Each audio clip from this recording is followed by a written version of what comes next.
everybody. Welcome to the Sports Box, where the only opinion that matters is right here. I am Mike Galetta, a.k.a. Hamilton Mike, along with my partner Brian the Ranger Attard, and one of the teams that we are doing today, the Miami Dolphins. Today, to help us out with that, George Carday. George, thanks for coming out today. Appreciate it. That's right. We only get winners here at the Sports Box. I'll never forget that. Today, we're going to talk, like I said, about Miami, the AFC East team. Brian, why don't you break down some stats for us? Okay, so Dolphins underperformed last year, 6-10. Defensively, 21st against the pass, 28th against the run. Not that much better offensively. 19th through the air, 23rd on the ground. Some big offseason moves for them. As fans of the Philadelphia area will remember, they traded down from the 8th pick in round 1 down to 13 and added Byron Maxwell and Kiko Alonso from the Eagles.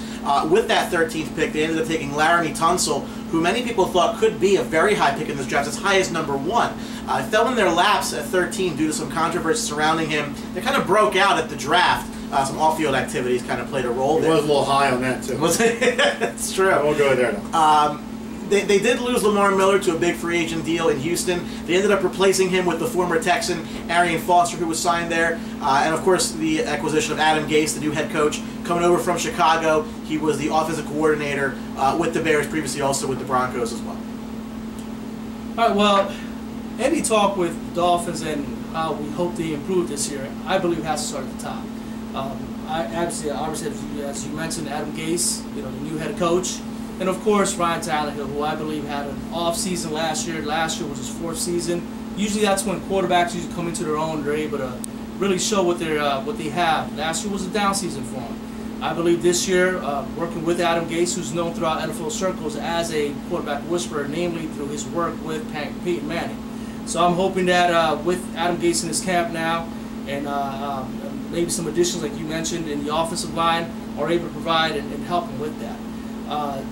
Think about who Ryan Tannehill will be throwing to this year. It has to start off with Jarvis Landry. Last year he was a Pro Bowl. Despite of all the problems that Tannehill had and the offensive had, Jarvis Landry was a bright spot for us. He made a Pro Bowl.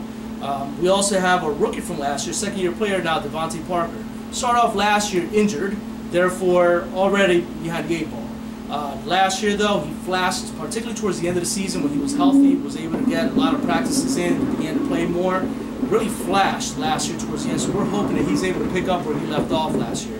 And of course, last year's big offseason acquisition for us was Kenny Stills. Kenny Stills had a great year 2 years ago when he played for the Saints. And of course, he had Drew Brees throwing the ball to him. But he's our deep threat. Hoping the second year was able to gain a little bit more, be more comfortable with Tannehill, and hoping more of those long passes are able to connect. You spoke about Tunsil falling to us in the draft. As long as his maturity issues are over with, we expect him to be cornerstone of our offensive line for many years to come. We also have Brandon Albert, was injured on and off last year.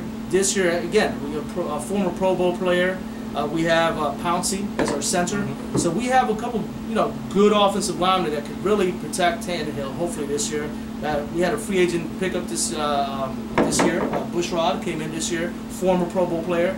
So he's either going to start for us or at least provide depth, quality depth that we lacked last year.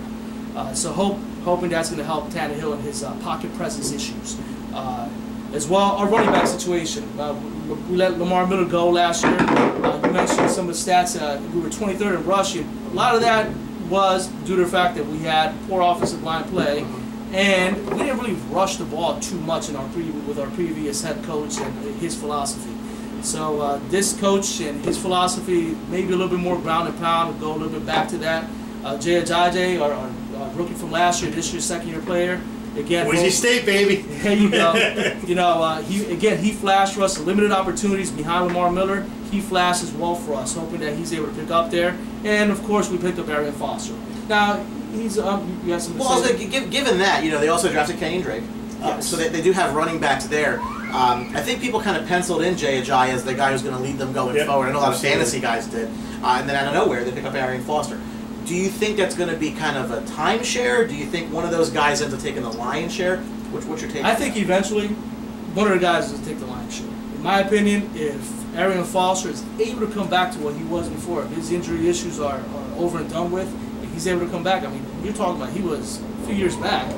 He was one of the top backs in the league. So if he's able to go back anywhere close to that, you have to give him the reins as long as he's able to stay healthy. And like you mentioned, you got Jay back there. Hopefully he'll be able to, provide good quality minutes behind him. And our rookie Kenyon Drake, backing up Derrick Henry in Alabama. Therefore, he didn't get a lot of looks. But they're saying that anywhere else, had he played anywhere else aside from where he was playing in Alabama, he would have been a star running back. So we'll see where that leads. We spoke about this too before the show today. The schedule, Spinnmakers did the Dolphins any favors this year. Their first 4 games, they have 3 games on the road against 3 playoff teams from last year. They're in Seattle, they're in New England without Tom Brady, and they're in Cincinnati. Any thoughts on what could be a tough start to the season for this team? Obviously, anytime we go play in Foxborough is tough. Maybe a little easier because Tom Brady won't be there.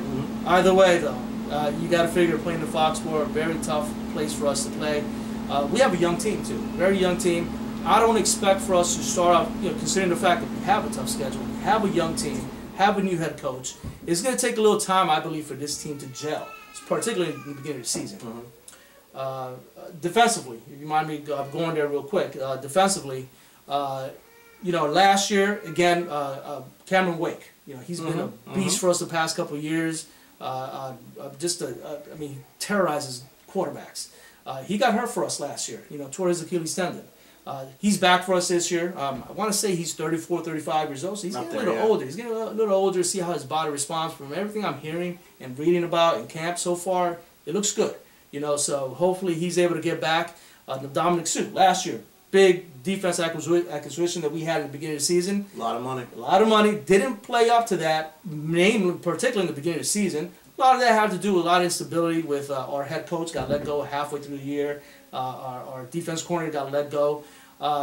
Towards the end of the year, you saw his stats begin to pick up, begin to play more of a dominant presence like he did when he was in Detroit. So we're hoping that he picks up there as well, where he left off. Marlon Williams, another guy that we picked up, Pro Bowl player, ex-Pro Bowl player, somewhat of a malcontent, over in Buffalo, hoping to change the scenery in Miami, is able to help him revive his career a bit, and is able to play somewhat where he played at the level a few years back. So we got possibilities that our defensive line might be maybe our strongest unit on paper right now. So George, I'll get you before we get out of here. What's your prediction? How do they look this year, the Dolphins, in the way of record and where they're going to finish in the division? Well, like I said, new team, a new coach that is somewhat of a young squad. It's going to take time for them to gel. I do see them improving, particularly towards the end of the season.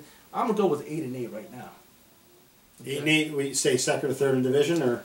I would say third in the division. I would say, despite of New England beginning off with without having Tom Brady, I think they're still going to win it. I think Buffalo might be second there, and I think the Dolphins will eke out the Jets then for third. And the great thing about that, folks, is the objectivity there. I love that. I think with the 30 teams we're going to have some guys that have been hedging and going a little overboard on our team, but George just laying it out there right where it is. I appreciate that. That's pretty much a good prediction. I think Miami, you laid it out pretty good for us there. So that's all the time we have for the Miami edition of Sports Box. We want to thank George Cardi, local guy coming in today. George, thanks for coming out and breaking down the Dolphins for us. Thank you for having me. Enjoyed it. Absolutely. And remember, at the Sports Box, the only opinion that matters. George Leventhal is right here. Thanks for watching, everybody. See ya. Don't forget to subscribe.